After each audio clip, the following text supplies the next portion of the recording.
दोस्तों नमस्कार, आप देख रहे हैं यूनाइटेड भारत। मैं मनोज मिश्रा। आपने एक सप्ताह 15 दिन या ये कहिए कि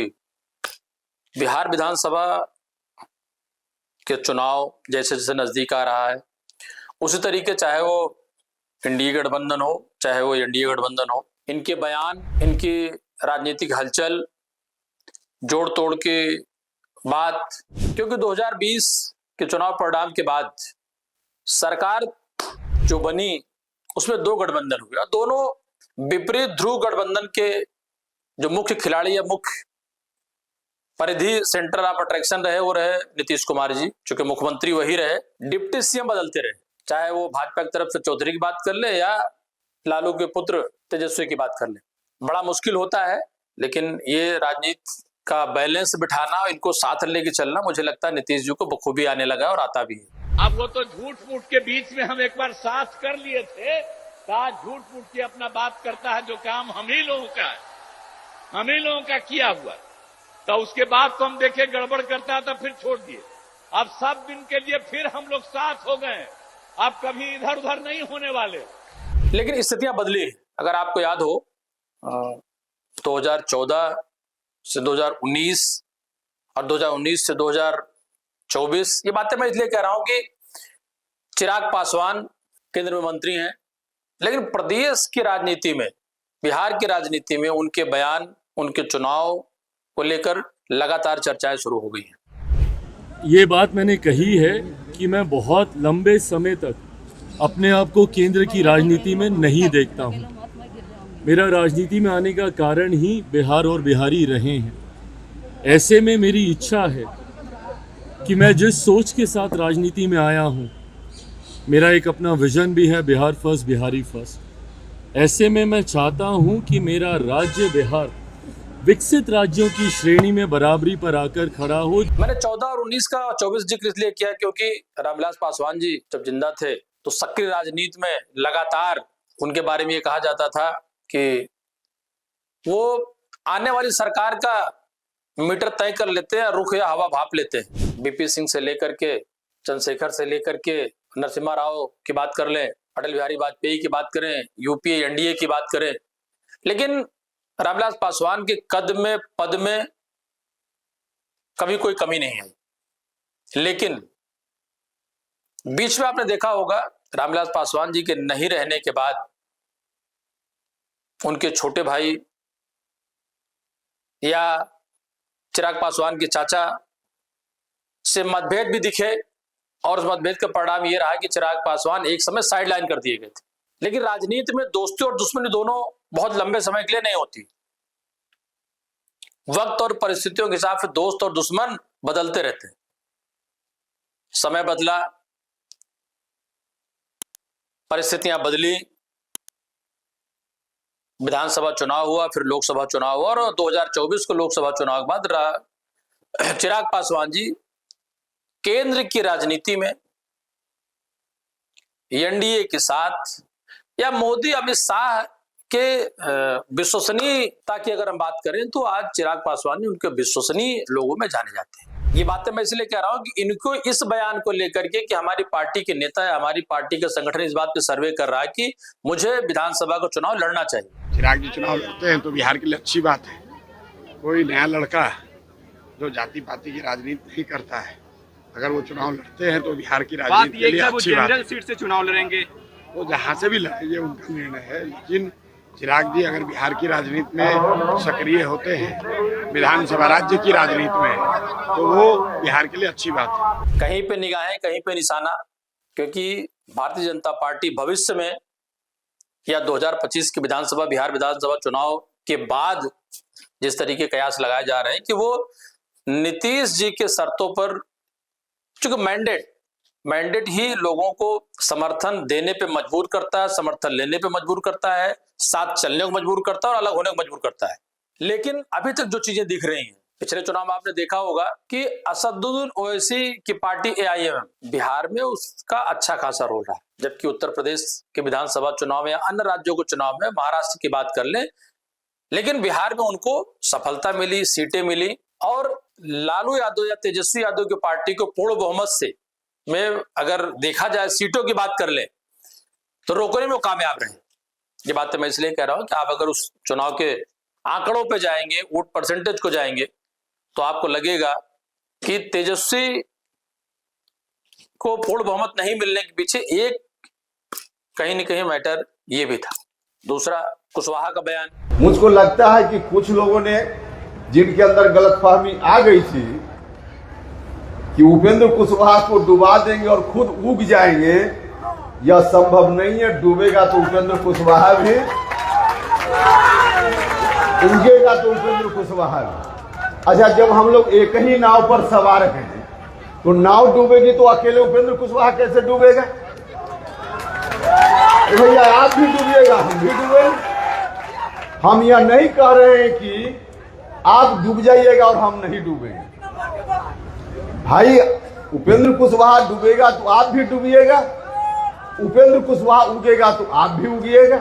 फिर नीतीश जी भी इस बात को सोच रहे होंगे कि हम मजबूत रहते हैं तभी तो तेजस्वी या भारतीय जनता पार्टी हमें समर्थन देकर के कम सीटें होने के बावजूद भी हम बराबर मुख्यमंत्री बने रहते हैं। जीतन राम मांझी, जिनको नीतीश जी ने मुख्यमंत्री बनाया, वो भी नीतीश के खिलाफ रहते हैं, एनडीए के साथ चले जाते हैं, कभी यूपीए के साथ चले जाते हैं, फिर एनडीए के साथ चले जाते हैं, मौका परस्त होते हुए। उपेंद्र कुशवाहा को देखिए। ये बातें मैं इसलिए कह रहा हूं कि जैसे तराजू का एक पलड़ा ऊपर नीचे होने की बात होती है कि एनडीए में, खासकर मैं बीजेपी की बात कर लूं, जीतन राम मांझी हो गए, उपेंद्र कुशवाहा हो गए, या रामविलास चिराग पासवान हो गए, ये सारे लोग साथ रह के मजबूत करेंगे, अलग लड़के मजबूत करेंगे तो कमजोर किसको करेंगे? क्योंकि बिहार की राजनीति हमेशा से जातिगत ढांचे में, जातिगत आंकड़ों में रची और बसी रही है। मंडल कमंडल, आरक्षण, जातिगत गणना या पीडीए की बात कर लें, ये सब ऐसे मुद्दे हैं जो गूढ़ तरीके से, गूढ़ मैं इसलिए कह रहा हूं कि इस बात को बिहार की राजनीति में, बिहार की जनता में, बिहार के ध्रुवीकरण में, बिहार के वोटों को लेकर के बखूबी समझ है लोगों को, और उसी पर वहां की सरकारें बनती भी हैं, बिगड़ती भी हैं, चलती भी हैं और रहती भी। क्योंकि पिछले एपिसोड से हमने जिक्र किया था कि नीतीश कुमार सफल मुख्यमंत्री क्यों रहे, कैसे रहे, लालू को बिहार से निकाल करके, अराजकता के बिहार से निकाल करके, गड्ढे से समतल रोड और फिर हाईवे में बदलाव करने में, लॉ एंड ऑर्डर जहां चुनौती हुआ करती थी उन चीजों को लेकर के। लेकिन अब ये बातें जो कि 2005 से 25-20 साल तक पानी बह चुका है, इन बातों का जो लब्बो-लुआब है या लाभ है या सत्ता में बने रहने का है, उसका पूरा मजा सत्ता में रहते हुए, एंजॉय करते हुए बतौर मुख्यमंत्री नीतीश जी बिहार के सीट्स पर होते हुए दिल्ली में इस बार उनकी पकड़ बहुत मजबूत है। एआईएमआईएम की बात हम इसलिए करना नहीं भूलेंगे कि सीट बंटवारे का जो झाम आएगा या जो सीट बंटवारे की जो जटिलता है, वो दोनों गठबंधनों में, चाहे इंडी गठबंधन की बात कर लें, चाहे एनडीए गठबंधन की बात कर लें, तेजस्वी, राहुल या बाकी अन्य लोग जो इस विचारधारा से अलग विचारधारा की बात करते हैं, चुनाव से पहले और चुनाव की बात, जब कुशवाहा मंचों से ये कह रहे हैं कि हमें नजरअंदाज करना, हमें दरकिनार करना इतना आसान नहीं, जबकि हम लोगों ने पीछे देखा, चाहे राज्य मंत्री के चयन की बात हो या उपाध्यक्ष के पदों की बात हो या बाकी चीजों को लेकर के हो, वो टीस उनको है कि चिराग पासवान को बिहार से एनडीए गठबंधन में बहुत कुछ अन्य लोगों से ज्यादा मिला, और ज्यादा इसलिए मिला क्योंकि मुझे लगता है कि भारतीय जनता पार्टी भविष्य में युवा को लेकर के, एससी वोटों के ध्रुवीकरण को लेकर के, और जहां पीडीए पे, संविधान पे, बाकी चीजों पे बात करना होगा, वहां पे लगातार सदन से और सदन के बाहर सड़कों पर लगातार चिराग पासवान बीजेपी एनडीए के साथ मुखर होकर बोलते रहे। नीतीश जी तो बड़ा नपातुला बोलते हैं, वो वर्तमान में,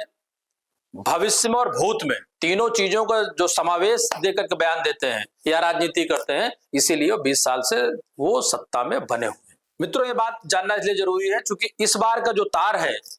वो 272, 280 का दिल्ली में नहीं बल्कि 240 का है, और 240 में बहुत बड़े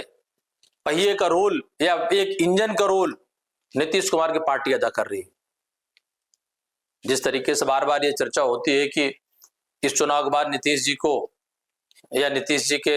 परिवार या पुत्र या किसी न किसी को, लेकिन मुझे ऐसा लगता नहीं है। नीतीश जी हमेशा अपने दोनों हाथों में लड्डू लेके चलते हैं और किसी को लेने में और किसी के साथ जाने में, किसी के विरोध में उनको कोई परहेज नहीं होता है। पर जिस तरीके से भारतीय जनता पार्टी इस बात को बताने के प्रयास कर रही है कि मुख्यमंत्री उनके तो 2 डिप्टी सीएम हमारे हैं, सीटों को लेकर के लगातार बातचीत होती है, सीटों बंटवारों के लेकर बातचीत अभी आने वाले समय में होने वाली है।